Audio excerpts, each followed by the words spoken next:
చూడండమ్మా, ఇది మనకి ఆప్టిమైజేషన్ ప్రిపేర్ అవుతున్న ప్రతి ఒక్కరికి last minute help. Optimization techniques JNTU Kakinada R23 వాళ్ళకి లాస్ట్ మినిట్ హెల్ప్. చాలామంది నేను అడిగాను ఎవరెవరికి కావాలని, చాలా కామెంట్స్ వచ్చాయి. మీ రిక్వెస్ట్ మీద పోస్ట్ చేస్తున్నాను. అసలు పోస్ట్ చేయొద్దు అనుకున్నా, ఎందుకంటే నేను how to pass already post చేశాను.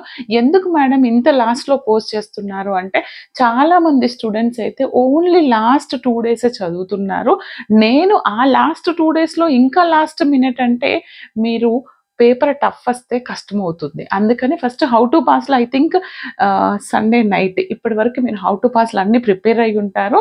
అది ఒకసారి చెక్ చేసుకున్న తర్వాత అసలు టెన్షన్గా ఉంది, మాకేమీ రాదు, జస్ట్ 1-2 డేసే చదివామనే వాళ్ళు కావచ్చు, బాగా చదివే వాళ్ళు and below average above average వాళ్ళందరికీ అసలు నాకేమొచ్చు, అట్లీస్ట్ ఎలా వస్తుంది అనడానికి ఒక క్లారిటీ కోసం చేస్తున్నాను. బట్ అస్సలు మిస్ అవ్వద్దు, మీకోసం పోస్ట్ చేస్తున్నాను లాస్ట్ మినిట్లో కాబట్టి. చూడంగానే ఫస్ట్ ఒక లైక్ ఇవ్వండి, మీ క్లాస్ ఫ్రెండ్స్కి, మీ వాట్సాప్ గ్రూప్స్ అందరికీ షేర్ చేయండి. ఎవరైనా తెలియని వాళ్ళు ఉంటే వాళ్ళకి అట్లీస్ట్ ఒక ఐడియా వస్తుంది బెట. అండ్ ఆప్టిమైజేషన్ టెక్నిక్స్ అనేవి మన దాంట్లో ఫుల్ ప్లేలిస్ట్ మీకోసం అవైలబుల్ ఉంది, చెక్ చేసుకోండి. ఇక్కడ ఫస్ట్ వచ్చేసి నేను లాస్ట్ మినిట్ హెల్ప్లో చూడండి, మన ఫస్ట్ యూనిట్ ఫస్ట్ ఇంట్రడక్షన్స్ ఉన్నాయి. అదేం నేను చెప్పలేదు, ఒకసారి మీ దగ్గర మెటీరియల్ ఉంటే చూసుకోండి. అదేం లేదండి, design vector, design constraint, design surface ఇవేవే ఉన్నాయి, నేను చెప్పలేదు. అవి ఒక్కసారి చెక్ చేసుకోండి.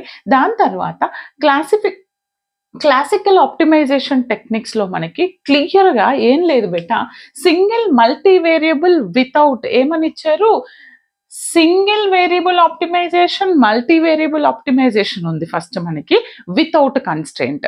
అందులో నేను single variable, multi variable, without constraint చెప్పాను. ఐ థింక్ మల్టీ వేరియబుల్ చెప్పాను లేదో కమెంట్ చేయండి. సింగిల్ వేరియబుల్ ఆప్టిమైజేషన్ చెప్పాను అండ్ దీంతో పాటు necessary condition for single and multi variable కూడా చెప్పాను. దీని నుంచి షూర్ ఒక క్వశ్చన్ వస్తుంది, లేదంటే షార్ట్లో అయినా వస్తుంది.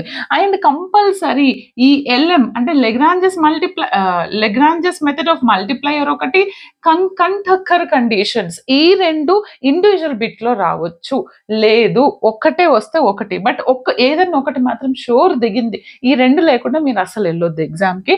నేను లెగ్రాంజెస్ మెథడ్ ఆఫ్ మల్టిప్లయర్స్ చెప్పాను అండ్ కంటక్కర్ కండిషన్ మీద 2-3 చెప్పాను, చెక్ చేసుకోండి. 2 variable, 2 constant, 1 variable, 1 constant, 2 variable కూడా చెప్పాను. జస్ట్ ఇందాక పోస్ట్ చేశాను, అస్సలు మిస్ అవ్వద్దు, చాలా క్లియర్గా చెప్పాను. ఈ రెండిట్లో మీ అదృష్టం బాగున్నా బాగా లేకుండా 5 మార్కులు గన్ షాట్ అబ్బా, మర్చిపోవద్దు. అండ్ ఇంకొకటి ఏంటిదనంటే, మల్టీ వేరియబుల్ వితౌట్ కన్స్ట్రెంట్లో, విత్ కన్స్ట్రెంట్ అన్నప్పుడు గుర్తుపెట్టుకోండి, విత్ కన్స్ట్రెంట్స్ అన్నప్పుడు మల్టీ వేరియబుల్ విత్ కన్స్ట్రెంట్స్లో కేకేటి లెగ్రాంజెస్. మరి లెగ్రాంజెస్కి కేకేటికి డిఫరెన్స్ ఏంటిది, ఈక్వల్ టు ఉన్నప్పుడు లెగ్రాంజెస్ మెథడ్ ఆఫ్ మల్టిప్లయర్స్ అంటాం అండ్ లెస్ దెన్ ఇన్ఈక్వాలిటీ అంటే less than or greater than ఉన్నప్పుడు మనం కేకేటి కండిషన్స్, అదే కంటక్కర్ కండిషన్స్ యూజ్ చేస్తాము. మరి క్వాడ్రటిక్, నాన్ క్వాడ్రటిక్ ఇది ఎప్పుడు చేస్తాము, మనకు multi variable optimization without constants, ఇక్కడ విత్ కన్స్టెంట్స్ అంటే కన్స్టెంట్స్ ఇస్తారు, ఓకే, ఇది ఈక్వల్లో ఇస్తారు, ఇది లెస్ దెన్లో ఇస్తారు. ఇక్కడ ఏంటిది, మల్టీ వేరియబుల్లో కన్స్టెంట్స్ లేవు. నేను ఆల్రెడీ మార్నింగ్ కూడా వీడియో పోస్ట్ చేశాను, ఎక్స్ట్రీమ్ సాడిల్ వాల్యూస్ కావచ్చు, అవి ఫైండ్ అవుట్ చేయమంటారు, అలాంటిది. ఓకే, నేను అందులో క్వాడ్రటిక్ మీద పోస్ట్ చేశాను, నాన్ క్వాడ్రటిక్ కూడా పోస్ట్ చేశాను. ఇంకా నాన్ క్వాడ్రటిక్ కావాలా కమెంట్ చేయండి, ఓకే బేటా. అదండి, ఓకే. అంటే మీరు compulsory Lagrange's method of multipliers కావచ్చు and KKT conditions, quadratic, non quadratic miss అవ్వద్దు. This is about the first unit. Next second unit చూడండి అమ్మా, ఈ యూనిట్ మీద చాలా మందికి అయితే చాలా డౌట్స్ ఉన్నాయి, అది చెప్తాను. మీరు నాకు లాస్ట్ మినిట్ 2 డేస్ ముందు కమెంట్ చేశారు కాబట్టి నేను ఈరోజు సండే అసలు మార్నింగ్ టు ఈవినింగ్ ఈ రూమ్లో వీడియోలు తప్ప నేను ఏ పని చేయలేదు, పోస్ట్ చేయడం జరుగుతుంది. ఇదే మనకు సెమ్ స్టార్ట్ అయినప్పుడు కమెంట్లు పెడితే చాలా ఇంకా వీడియోస్ మీకు పోస్ట్ చేసేదాన్ని. అప్పుడప్పుడు మా మొహం కూడా చూడండి రా, ఓకేనా. ఏం లేదు బెట్ట, ఈ యూనిట్లో నాకు తెలిసి నేను చెప్తాను, మీరు కన్ఫ్యూజ్ అవ్వద్దు. నేను నిన్న పోస్ట్ చేసిన ఏమని, సింప్లెక్స్ మెథడ్లో డీజెనరసీ అనగానే దానికి వ్యూస్ రాలే. నేను చెప్తున్నా అది సింప్లెక్స్ మెథడే. సింప్లెక్స్ మీరు చేస్తున్నప్పుడు మ్యాథ్స్ రేషియో తీస్తారు కదా, రేషియో తీసినప్పుడు ఏమైతుందనంటే 2 వాల్యూస్ ఈక్వల్ రావచ్చు. టై అయితాయండి. టైడ్ రోస్ ఇచ్చినప్పుడు ఎలా అనేది అంతే. అది కంపల్సరీ చూసుకోండి. ఎగ్జామ్‌లో డీజనరసీ అని ఇవ్వరు. సింప్లెక్స్ ప్రాబ్లమే ఇస్తారు. చేస్తున్నప్పుడు అందులో మీకు ఎక్కడనో ఒక దగ్గర అది రేషియో తీసినప్పుడు ఈక్వల్ అయిపోతాయి. అలాంటప్పుడు ఏం చేయాలని అది దట్ ఈస్ కమ్స్ అండర్ సింప్లెక్సే అండి. అంటే పైవోటల్ యాక్చువల్లీ ఏం లేదబ్బా. పైవోటల్ అంటే మీకు సింప్లెక్స్, డ్యూయల్ సింప్లెక్స్ మీరు లేదంటున్నారు. Dual simplex big M method వాటి యొక్క అప్లికేషన్ అంటే ఓకే. ఉంటే చూసుకోండి. కానీ చాలా మంది ఫ్యాకల్టీ అయితే వదిలేశారు. నేను వీలైతే ఏం లేదబ్బా, మీరు గాస్ ఎలిమినేషన్ మెథడ్ ఉంది కదా, పైవోటల్ రో కాలమ్ అంటే మనకి కీ కాలమ్ అండి. దాన్ని బేస్ చేసుకొని ఎబో బిలో ఎలిమెంట్స్ని 0 చేస్తాం. ఇండివిజువల్గా ఇచ్చారు కాబట్టి నాకు మీకు ఏం చెప్పాలో అర్థం కావట్లేదు. మన dual simplex big M method చేసినప్పుడు మనం అక్కడ artificial variable, slack variable and surplus variable add చేస్తాం కాబట్టి అక్కడ మనకు పివోటల్ రో కాలమ్ని ఏ విధంగా కన్సిడర్ చేయాలనేది వస్తుంది. జస్ట్ నా దగ్గర కొంచెం మెటీరియల్ ఉంది, స్క్రీన్ రికార్డింగ్ పోస్ట్ చేస్తాను. కావాలనుకున్న వాళ్ళు చెక్ చేసుకోండి. నాకు అర్థమైంది, నేను మీకు చెప్పడానికి ట్రై చేస్తాను. That's it. అండ్ డీజనరసీ అంటే ఏం లేదండి. సింప్లెక్స్ లో రెండు రోస్ మ్యాక్స్ రేషియో అనేది ఈక్వల్ అయినప్పుడు మనం ఎలా చేస్తాం అనడానికి అలా అడగొచ్చు, పైవోటల్ అడగొచ్చు. అంటే ఇక్కడ నాకు తెలిసి అయితే మీరు రాదంటున్నారు, కానీ డ్యూయల్ సింప్లెక్స్ కావచ్చు అండ్ సింప్లెక్స్ లో బిగ్ ఎం మెథడ్ కావచ్చు, అవి రావచ్చు. ఓకే, ఇది కొంచెం డౌట్ఫుల్. 50% నేను ఎక్స్పెక్ట్ చేస్తున్నాను. బట్ సింప్లెక్స్ లో షూర్ ఒక క్వశ్చన్ వచ్చింది 100%. మేడం నేను ఒకటే సింప్లెక్స్ ఒకటే ఫామ్ చూసుకొని పోతా అంటే అది మీ ఇష్టం, మీ కర్మ. సింప్లెక్స్ లో ఎన్ని ప్రాబ్లమ్స్ ఉంటాయి అన్ని చూడండి. నేను సింప్లెక్స్ లో ఆల్మోస్ట్ 2 చెప్పాను. వీలైతే స్క్రీన్ రికార్డింగ్ లో ఇంకా పోస్ట్ చేస్తూ ఉంటాను, చెక్ చేసుకోండి. ఆ సింప్లెక్స్ లో కూడా నేను డీజనరసీ అనేది comes under simplex, compulsory check చేసుకోండి. తర్వాత సింప్లెక్స్ అల్గారిథం, ఇప్పుడు ఈ వీడియో పోస్ట్ అయినాక 1 అవర్లో simplex algorithm screen recording post చేస్తాను. అసలు స్టెప్స్ ఏంటి, ఎలా ఫాలో అవుతారు అదంతా రాయాల్సి ఉంటుంది. ఓకే బిడ్డ, షూర్ సింప్లెక్స్ మీద మీ అదృష్టం బాగుంటే 10 మార్క్స్ రావచ్చు ఒకటేసారి. ఓకేనా, డీజనరసీ ఇస్తే 10 marks Pakka.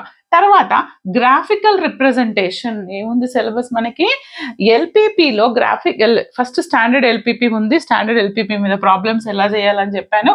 And graphical representation of this method. Okay, ఈ 4 చూసుకోండి అబ్బా, ఏదేమైనా బాగా రాస్తారు. బట్ 1కి 2 సార్లు ఒకటి రాసినా పర్ఫెక్ట్ రాయండి. Now next discuss 3rd unit. ఇది చాలా ఈజీ. ఈ యూనిట్ వచ్చేసి మనకి ట్రాన్స్పోర్టేషన్ ప్రాబ్లం మీకు చాలా చాలా తక్కువ ఉంది. ప్రతి ఒక్కటి నేను చెప్పడం జరిగింది.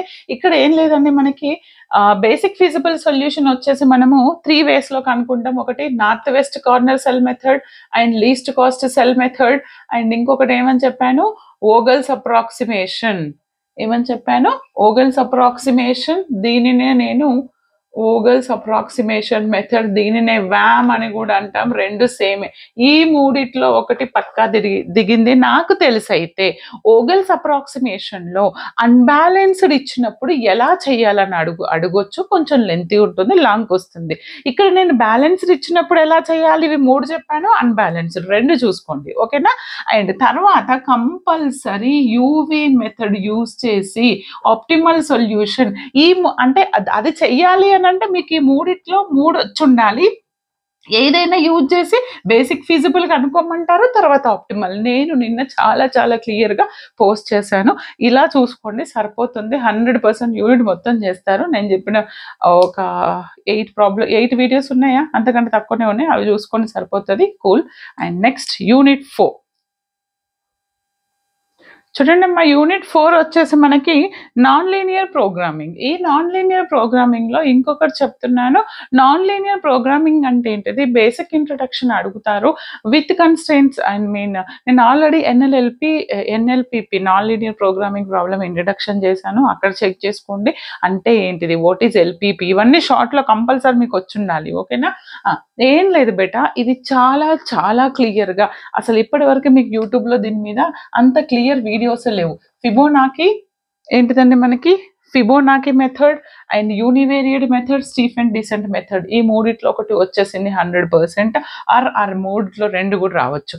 తర్వాత పెనాల్టీ మెథడ్స్లో ఇంటీరియర్ ఎక్స్టీరియర్ ఎలా చేయాలి చెప్పాను, అది చెక్ చేసుకోండి సరిపోతుంది. Okay. Now the last one is dynamic programming. చూడండమ్మా, మనకు డైనమిక్ ప్రోగ్రామింగ్లో dynamic programming multi stages process అని ఒకటి ఉంది, అది చెక్ చేసుకోండి. దాని మల్టీ స్టేజెస్ ప్రాసెస్ గురించి రాయమని అడుగుతారు. అండ్ ఇంకా టైప్స్ ఏంటివి డైనమిక్ ప్రోగ్రామింగ్లో, and optimization principles of optimality. ఏం లేదండి, computational procedure of dynamic programming కూడా చూసుకోండి. ఇది మీ దగ్గర థియరీ ఉందనుకుంటున్నాను నేను. ఫస్ట్ వన్ వచ్చేసి dynamic programming multi stages decision problem, అదొక థియరీ చూసుకోండి. And computational procedure in dynamic programming చూసుకోండి. అండ్ ఎల్పిపి ఇచ్చినప్పుడు డైనమిక్ ఏ విధంగా సాల్వ్ చేస్తామనడానికి 4 ఉన్నాయండి. నేను 2 మెథడ్స్ సాల్వ్ చేశాను. అంటే multi variable with addition consent are addition with multi అట్లా 4 ఉన్నాయి. నేను 2 కవర్ చేశాను. ఇందులో ఎన్ని వీలైతే మీ దగ్గర ఎన్ని ఉంటే అన్ని చెక్ చేసుకోండి. ఇంకా ఇవి కాకుండా వేరే మీ కాలేజ్లో చెప్పారా నాకు కమెంట్ చేయండి. అండ్ ఎగ్జామ్ మార్నింగ్ సెషన్ ఉందా ఆఫ్టర్నూన్ ఉందా కూడా కమెంట్ చేయండి. దాన్ని బట్టి నేను మీకు ఎప్పటి వరకు పోస్ట్ చేయాలనేది ఆలోచిస్తాను.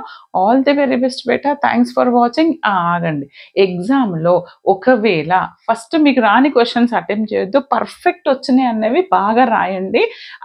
ఏవైతే మీరు సపోజ్ మీరు 2లో ఏబి రాశారు రైట్, అండ్ 3లో ఏబి, కొంతమంది ఏం చేస్తారు తెలివిగల్లోళ్ళు, ఇక్కడ ఏ రాస్తారు ఇక్కడ బి రాస్తారు, నెంబర్ మాత్రం 2 వేస్తారు. అప్పుడు ఏమవుతుందంటే మీరు రాసిన ఏ కరెక్ట్ అయితే, సపోజ్ ఏ తప్పైంది ఇదే కరెక్ట్ అయింది అనుకో, దీనికి కూడా మార్క్స్ లాస్ అవుతారు. మీరు 2లో ఏ రాస్తే ఏ నెంబర్ వేయండి, 3లో బి రాస్తే బి నెంబర్ వేయండి. అట్లా మీరు ఎగ్జామినర్ని కన్ఫ్యూజ్ చేయొద్దు, మీకే మార్క్స్ లాస్ అయిపోతాయి. ఓకే. అండ్ ఇంకొకటి ఏంటంటే ఏవేవైతే నేను ఫుల్ 2AB రాసిన మేడం 3AB రాయలేదు అంటారు కదా, ఇది రాసినాక దీని నెంబరింగ్ లాస్ట్ పేజీలో కంపల్సరీ వేయండి. ఎందుకంటే ఏదన్నా మిస్టేక్స్ ఉంటే దీనికి మనకి ఫుల్ మార్క్స్ వస్తాయి. నెంబర్ వేసి సొల్యూషన్ అని పెట్టి వదిలేయండి. That's it.